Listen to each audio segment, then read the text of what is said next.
The morning sun rose over Caracas with an uneasy brilliance, streaking the Venezuelan capital in crimson and gold. For weeks, rumors had circulated in hushed tones. American jets had been sighted over the Caribbean, naval ships positioned closer to Venezuela's borders, and surveillance drones skimming high above the Orinoco Basin. To the people below, it was speculation. To the generals inside Miraflores Palace, it was confirmation of what they had long feared. The United States was preparing to flex its aerial might. On the tarmac of La Carlota Air Base, Venezuelan pilots stood rigid beside their Sukhoi Su-30s, watching the horizon. The jets, pride of the Venezuelan Air Force, were meant to guarantee the sovereignty of their skies. Yet even their hardened commanders knew that in a direct confrontation with the United States, these machines might be outmatched. Then came the roar. From the north, slicing through the sky at speeds barely comprehensible to the human eye, the first American F-16 Fighting Falcon pierced the clouds. Its gray fuselage shimmered under the sun, trailing contrails like a spear hurled from Olympus. Venezuelan radar systems screamed warnings. Pilots scrambled to their cockpits. Within moments, Caracas knew what Washington had decided. The standoff was over. Colonel Diego Márquez, a seasoned Venezuelan pilot with 2 decades of experience, raced toward his jet. Sweat stung his eyes, but his hands moved with mechanical precision as he strapped in. The voice of his ground crew crackled through the comms. "Colonel, multiple bogies inbound, F-16s confirmed." The Venezuelans scrambled 3 Sukhois, their engines howling as they thundered into the skies. Márquez led the formation, his heart pounding but his focus razor-sharp. He had trained for this moment, for the defense of his nation, though he knew the Americans had technology and tactics far superior. Above the Caribbean coastline, the first encounter ignited. The F-16 banked sharply, its agility a terrifying spectacle. Márquez fired his radar, locking onto the target. For a second, the enemy jet seemed vulnerable.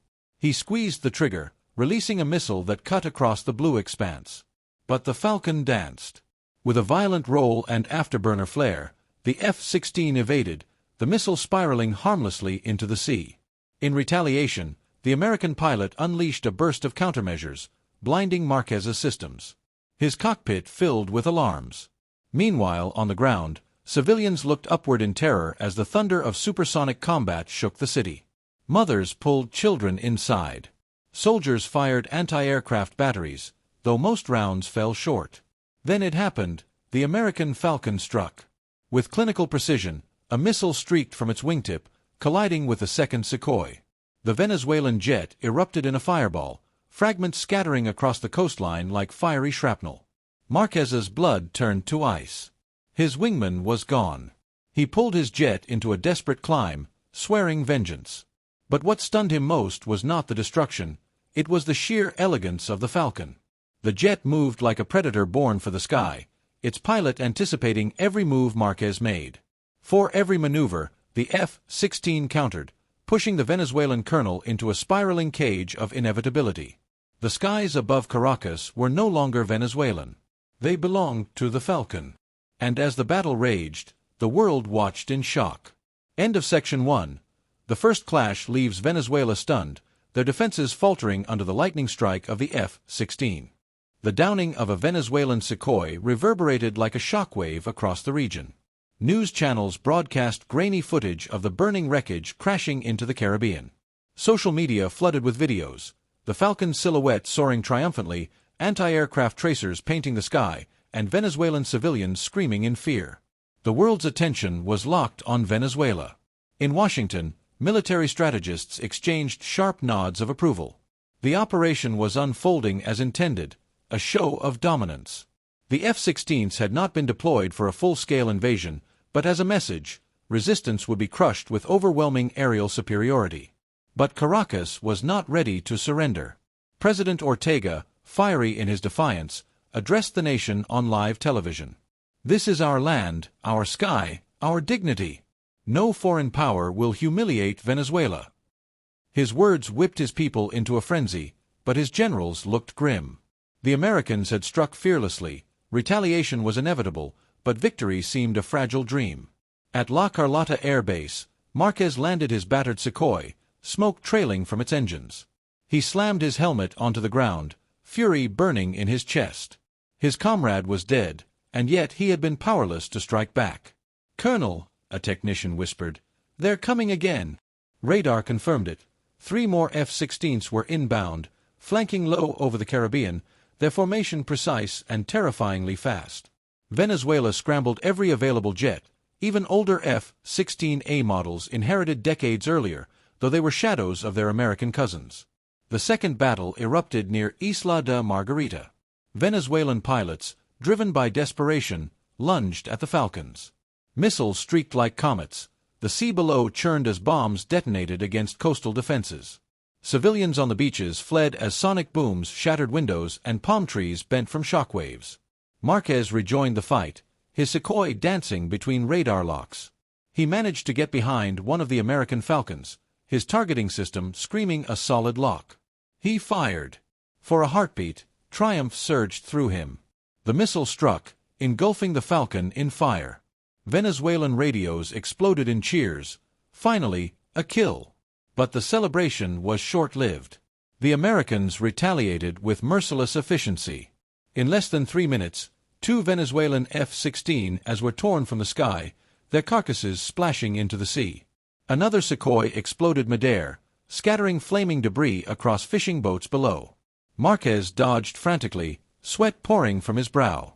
The sky felt like a trap. Every maneuver exposed him to the Falcon's ruthless precision. But he refused to quit. Over the comms, his surviving pilots cried out, "Colonel, we can't hold them!"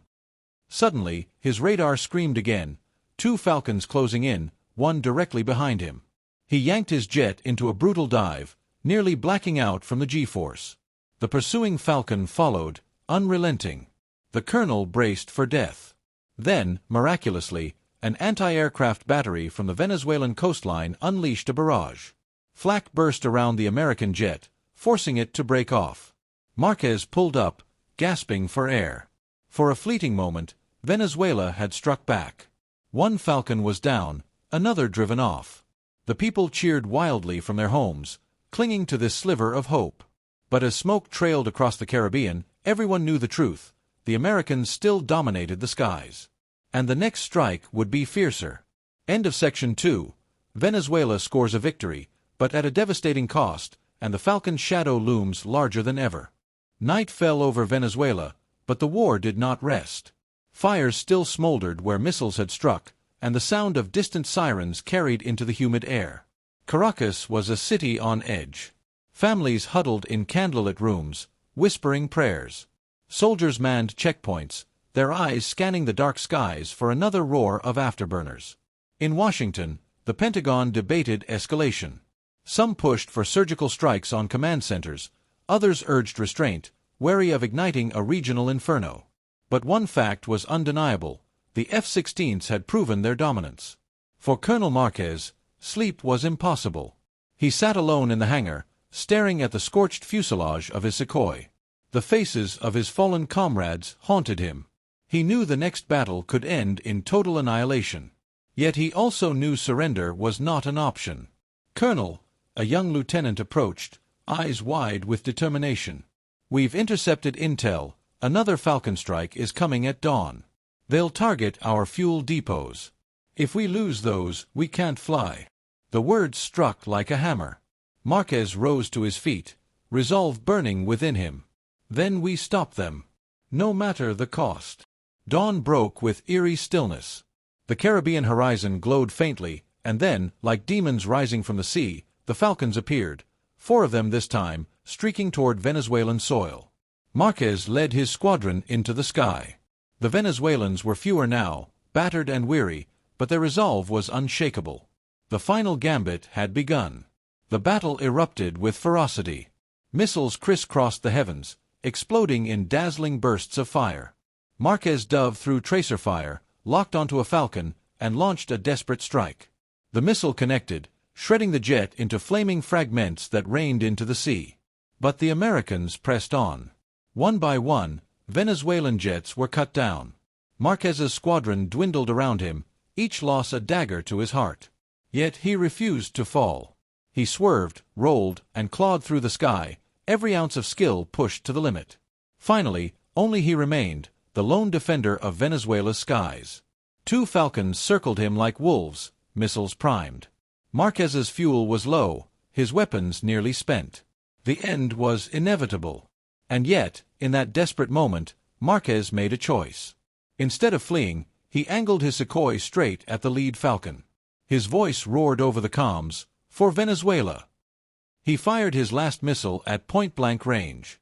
The explosion consumed both jets in a blinding fireball, the shockwave thundering across the Caribbean. The second Falcon veered off, its pilot shaken, retreating toward open waters.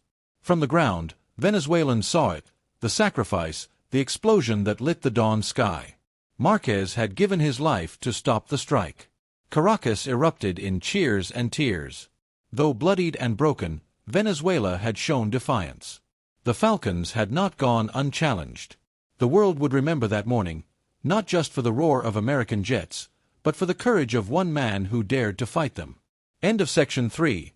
The story closes with Márquez's heroic sacrifice, a thrilling climax that cements his place as a legend in Venezuela's skies.